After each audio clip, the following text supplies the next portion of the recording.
Now, there's another beef, kind of a beef, that's stirring up a little bit between Jim Irsay and Jonathan Taylor. I would say there's a bit of a beef because I feel like what Jim Irsay said was a little weird. You're a bigger fan of Jonathan Taylor Thomas, I know. Huge Home Improvement fan. We're not trading Jonathan. End of discussion. Not now and not in October. That's from Jim Irsay. Then he had another weird quote. Listen to this and tell me if you think this is just so oddly unnecessary. The Colts owner, Jim Irsay, poured gasoline on the contract dispute by saying this: if I die tonight and Jonathan Taylor is out of the league, no one's going to miss either one of us. What does that even mean? I think I figured out what he meant by it, though. That's deep. He is comparing Jonathan Taylor being out of the league to him dying. Get it? It's a weird analogy. It's a weird analogy, but it's just worded very oddly. And anytime you hear someone like throwing death into the mix of the analogy or the argument, sort of loses its point. Covino, if I get dying have to do with, that's all you hear. Dude, if I get eaten by a shark and you, like, what even say? Dan Byer, in your investigating of this hot story, is there any real reason why he said, if I die tonight? Because it's the only thing that would make anyone miss him. And he's comparing that to Jonathan Taylor being out of the league, how no one really miss him. Essentially just we're all disposable? Is that his weird way of saying that? I've never seen anybody take something more personally than this in a long time when it comes to professional sports. To go to that level of saying it. Plus, he just sounded hurt, but he has taken this thing so personal. Never seen it. Again, Jonathan Taylor, running back of the Colts, Jim Irsay saying, if he dies tonight and Jonathan Taylor is out of the league, no one's going to miss him. Again, which is a weird way to say that life goes on without you. It's true. David Lee Roth style. It's true. But I think when you bring death into the argument or into the debate or the statement, you lose your point. And I'm here to remind you that there's a few other things that people say that when you say it, you lose your point even if you're making a good point and a valid point. Like if you're talking social issues or politics or religion or even sports or social issues in sports, the minute you bring up the word agenda or shoving it down my throat, the phrase shoving it down my throat, you lose the argument. Even if what you say next is brilliant, is the greatest point that ever was. The minute those words come out of your mouth, you lost your point. The minute you say agenda, they're shoving it down our throat, even if it's like aliens, whatever it is that you're talking about, it sounds like you're into some sort of conspiracy or thing, or you have a weird side, or something, or hey, you know what's coming next? A closed-minded statement. I guarantee it. Even if you're not. If you're not. So even if Jim Irsay makes like a decent point, hey, no one's gonna miss you, whatever. The fact that he brings like his own death into it is odd to me. It's weird. It just sounds weird. I just want to bring up one other sentiment, and we'll take your feedback at COVINO Rich. 877-99 on Fox. Any of the beef, any of the... I'll give you another one. When someone says no offense, too, that's a very common one. You know something offensive is about to come. So even if you make the greatest point, you're like, was I supposed to be offended by that? Because now I'm thinking about maybe I am. I'm fascinated with, and trust me, it all connects. We all know the writer strike is happening now, right? You mean the celebrity parade, right, Ramos? Celebrity parade.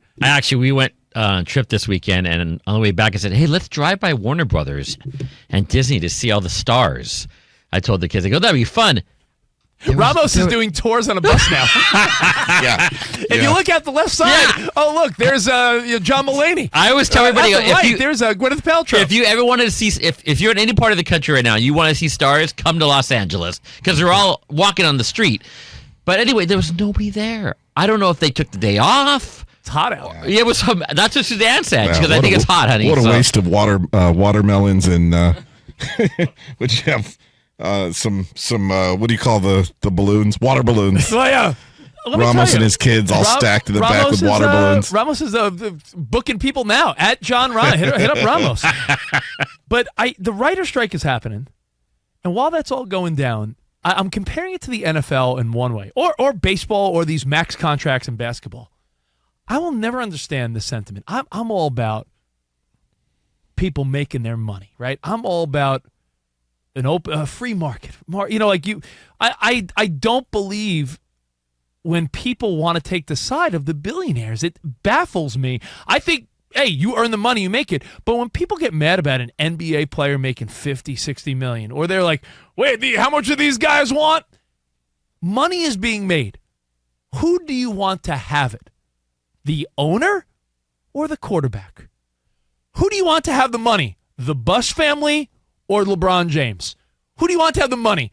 The billion-dollar producer or the actors that you're watching on the screen? I'm fascinated how people, oddly take the side of billionaires that don't give a crap about you. It's true.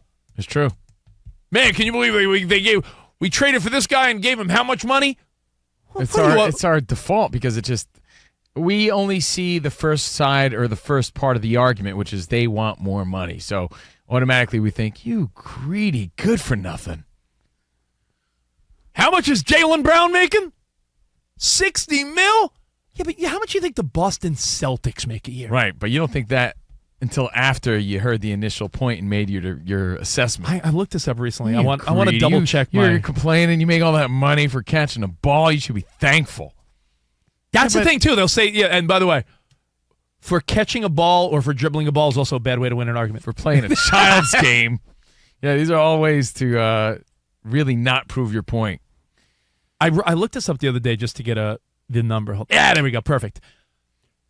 The argument also exists when people talked about college players not getting paid or having the ability to use their likeness. Now we have the NIL, right? Mm-hmm. The Crimson Tide, Alabama, made $140 million in revenue. So when you talk about it's for college and they're getting an education, someone's making money. Why do we care if these kids are trying to make money? I'll never understand college sports, pro sports, acting when people in the argument have a sympathy or they're siding with the billionaire. That being said, who do you side with? Jim Irsay, who we've interviewed, we met. Remember he had a weird suit on, little patterins on it? I do remember that. What were they? Like crossbones? Little sailor boy or something. I don't know. What were they? He was wearing the weirdest suit I've ever seen. Jim Irsay, and he smelled like booze. I think he was like, bring it in, give me a hug, kid. I was like, man, you smell like booze. You smell like my weird uncle. Yeah. Jim Irsay or Jonathan Taylor, again, Jim Irsay said, in regards to Jonathan Taylor of the Colts, if I die tonight, which he lost me already when he said that. If I die tonight and Jonathan Taylor is out of the league, no one's going to miss us. It's a weird statement. Colts owner Jim Irsay pouring gasoline on a contract dispute fire. Not trading Jonathan. End of discussion. Not now and not in October. I just want to be stat boy. When it comes to the NFL, where there is a cap, I do understand contract disputes there. But when there's money to be spread around, I'll never understand the he shouldn't get that. If the team is making a lot of money, that's it. You can just rest it there.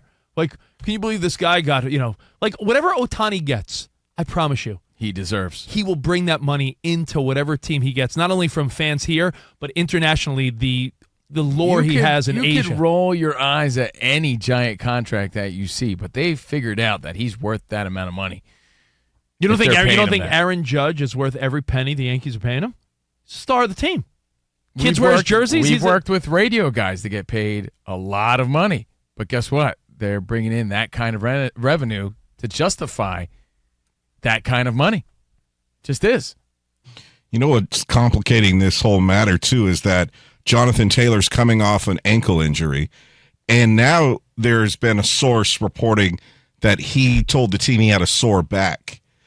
And Jonathan Taylor replied, you better get some new sources. I never told anyone I had a sore back. The Colts supposedly are thinking about putting him on the non-football injury list. Yo, Danny, if I was a running back in the National Football League, I would tell everyone every day that it was 100%. That position, and Jonathan Taylor, from what I understand, he's like 24. He's a young man. So if anyone's in that little pocket of time to actually make, what running backs will make money? it's the guys that are like still real young. Like if you're approaching 30, your days are numbered. Jonathan Taylor, I wish him well. I wish all these guys make a ton of money. Why would you not? Yeah, but he's got to know not to say things like that could be used against him too, especially when he's, disputing a contract. It's like when I'm watching The Bachelor tonight or The Bachelorette. There's always some guy that says something dumb, and it's going to ruin his chances with The Bachelorette, and one of these other contestants are going to rat him out. Like, don't mention anything stupid, of course. Especially when your job's on the line.